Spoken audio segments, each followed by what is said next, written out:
They're constantly calling us to vote, telling us that the future of our country depends on it. But is it really so? The elections in our country turned into a comedy long time ago, and we all into puppets on whom nothing depends. We ordinary US citizens do not decide anything anymore, because positions in the Congress and governor posts are occupied by whole family clans of politicians who sit there for decades. In order to understand that it is real, it's enough to get to know their biographies and, above all, candidates' families. Look, this is Mary Landrieu, an incumbent and probably next governor of Louisiana. We, the voters, are sure to believe that her brother being mayor of New Orleans, the capital of this very state, is a simple coincidence. The coincidence is, as well as the fact that Bob Casey, the one working in the Pennsylvania government and promising to overcome unemployment, is a son of the governor of this very Pennsylvania. And here is one more political genius, and apparently almost a child prodigy, because he managed to become a senator of state Tennessee at the age of 27. This is Albert Gore Jr. On this post, he is preceded, again as an accidental coincidence, by his father, Albert Gore Sr. What a talented family. And this is state Michigan. And a candidate of this state, Sander Levin. Guess who occupied the post of this very state senator until now? Right you are, his relative, brother Carl Levin. And this is a former senator of Indiana, Evan Bayh III. He held the position only 2 terms as opposed to his father, Birch Evan Bayh, who occupied this post of the very state Indiana for 20 years. And this is a candidate from Kansas, Pat Roberts, and his father, Charles Roberts, who until recently was a member of the National Republican Committee. The states of New Mexico and Colorado are divided by brothers Udall, Tom and Mark. And this is one of the northmost states of our country, Alaska. Look, the pictures show how Frank Murkowski, former senator of Alaska, celebrates his birthday in a friendly circle. He resigned this post some years ago, having been a senator for 20 long years.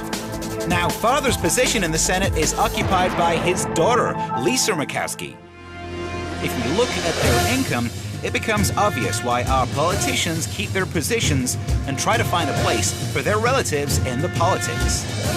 For instance, this is the house of one of the oldest senators, John McCain. This is the most luxurious cottage of the city of Phoenix, the capital of Arizona. There are 5 living rooms, 13 bedrooms, and 14 bathrooms. It costs $4.5 million. When in an interview, journalists asked a well-to-do senator how many cottages he had, he for some reason found difficulty in replying and said he didn't remember exactly, maybe 8, maybe 9. The American politicians receive such huge sums of money for lobbying of big corporations and passing laws beneficial to them. For example, lobbying the small arms companies for which wars in Iraq and Afghanistan are necessary as much as the air one breathes. Let's ask ourselves, why do we endure it? And why do we keep silence looking at this political mafia which endeavors only for their financial interests and neglects America's interests? Why does the contemporary political mafia unleash ever new wars and turn America, a great country, into its own possessions? The most striking example is the state of Texas, which the Bush family run as their own rancho. This is a family photo of the Bush clan. In the foreground, there is George Bush Sr., who was the U.S. president in 1981 to 1989. Behind him, we see George Bush Jr., former U.S. president who headed the country for 2 terms. In the background, there's the younger family member, Jeb Bush. This is one more picture of him, but he is older and embracing his elder brother. In the youth, he used to be an oil industry businessman. Having become older, he got a position of Florida governor. And these are only one of present members of the Bush family who are in power. One more Bush, by the way, George as well, has recently appeared in the official Olympus. Here is this young man, George Prescott Bush, who is 30 years of age. He's George Bush's son, and he got a position of land emissary in the Bush's homeland, the state of Texas.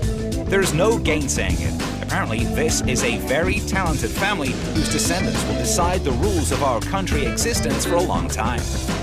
It would seem, is there anything bad in the fact that American congressmen, senators, and governors are well-off people? And what is horrible in the fact that they keep their positions at the expense of their clan structure? But the world experts think that political clans prevent ordinary Americans, maybe far more talented, from nominating for power. But the most curious thing is that that is how Italian Cosa Nostra, simple to say, mafia, was created, at the expense of family clans. The same mafia, but of the political character, doesn't let new political power get into Congress today.